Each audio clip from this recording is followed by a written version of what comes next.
Welcome back. I'm now going to begin verse 6 of chapter 1 and finally getting into the substance of the letter to the Galatians. So this should pick up some action very quickly.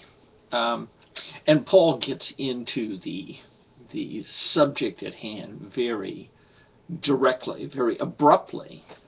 He says, in this verse, I am astonished that you are so quickly deserting him who called you in the grace of Christ and are turning to a different gospel. That's very abrupt. He is astonished that this is happening. So we'll talk about exactly what's going on in this verse, what they're turning from, what they're turning to. But first, let's focus on the word quickly, tachos. It seems to me to imply that Paul is writing this letter relatively shortly after he returned from Galatia on that first missionary journey, which I've already described in some detail how that went. He's gotten back from Galatia. That was summarized in Acts 13 and 14, and now we come to chapter 15, verse 1 in Acts, and there we find Paul and Barnabas encountering some teachers that have come up from Jerusalem. They were sent there. And they were teaching, unless you were circumcised, you cannot be saved. That's the way the book of Acts summarizes their teaching. And right there at the beginning of that chapter of Acts, Paul and Barnabas had no little controversy with those people. They were arguing with them, refuting them theologically. And in my view, shortly after or in the middle of that confrontation, Paul hears a rumor that a different group of teachers from that same school had gone to Galatia and were teaching the same thing, that unless they were circumcised, they couldn't be saved at all. And Paul hears the rumor that the Galatians were astonishingly receptive to that message. In a way, that's not surprising. I mean, they were new converts. They were unprepared to deal with such a theological controversy. And so, in a sense, their receptivity is not too astonishing, but I think Paul was astonished nonetheless at how quickly things can fall apart. He had gotten the churches off to a good start.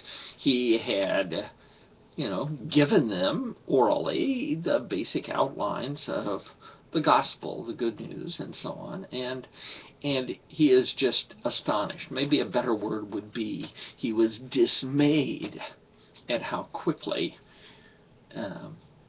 they could be turning away, changing from the God who called them in the grace of Christ to a different gospel. But in any case, I place this very early in Paul's career. Going out on a limb, I would place it in about the year 52. It's some comfort to me that the scholar, F.F. Bruce, seems to come down roughly at the same place. It's always a comfort when somebody as admirable as F.F. Bruce agrees with you. I don't necessarily promise that I'll always agree with his take on things, but it is some comfort in this particular instance, anyway. I believe most other scholars, and I haven't researched this actually to any extent, but I believe most other scholars date the letter to the Galatians somewhat later. If it really is about 52 AD that he is writing this letter, then that makes it the very first example of Christian writing. There may, of course, be other writings that Christians produced before 52, but if there are, we haven't found them yet. So, the teaching was that they had to be circumcised in order to be saved. That's the way Luke summarizes it in Acts 15:1. And we'll go into, actually the whole letter will go into that statement. So we'll return to this idea repeatedly as we go on. But first, let's look at the main verb in this verse. I hope you like grammar, because I do. I mean, grammar is what the language is made of, what the letter is made of. Unlike the English translation, there's only one verb in this. He is astonished that they are so quickly deserting him who called them in the grace of Christ and turning to a different gospel. The deserting and the turning are actually just in one verb. The verb here is metatithista, and I am very lucky that I just pronounced that more or less correctly. It's a difficult word. I've been practicing, you see. It's a difficult word for me to say, so I'm not going to try it again. That is the verb in this verse. And what it means, it's a compound verb. It comes from tithemi, the main verb, with a prefix, meta. Now, tithemi means to set or place or put something somewhere.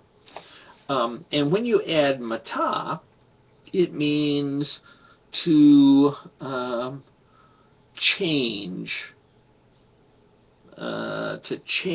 or alter the way the verb is done. So,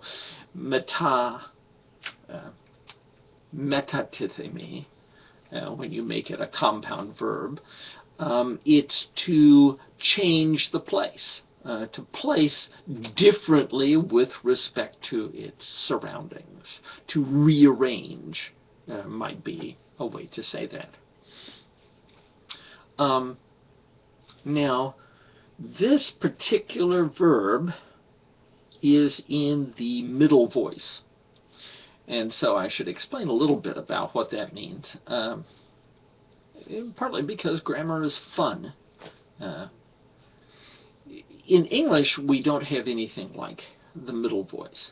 We have the active voice and the passive voice. Now, what the voice is used for is to tell the connection between the subject of the sentence and the action of the sentence.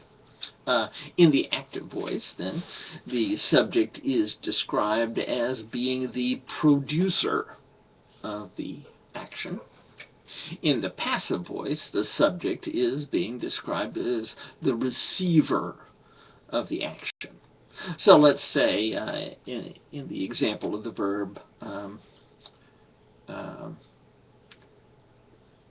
to put or place something, I can place you in a particular desk in my classroom, say. That means that I am the one producing the action. Or I could do it in passive voice, that you have placed me in a particular desk, chair. And then I'm the receiver of the action. I can place you, I can be placed by you.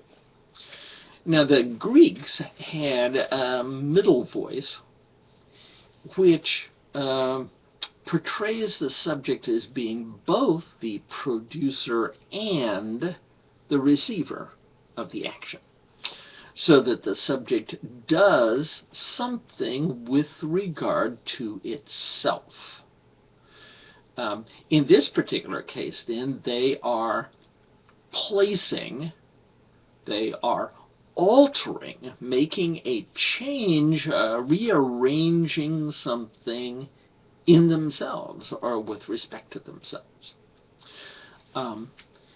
Generally speaking, in the middle voice, that would mean that they're changing their mind, they're altering an opinion, they're altering a plan, they're altering an attitude, something within themselves. It's the subject changing or rearranging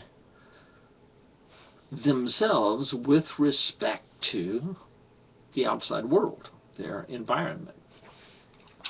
We might call it converting, but I think turning is really the best translation here. That he is astonished that they are so quickly turning, they're moving themselves. In this case, it's mentally, but it's got that physical idea of changing their viewpoint.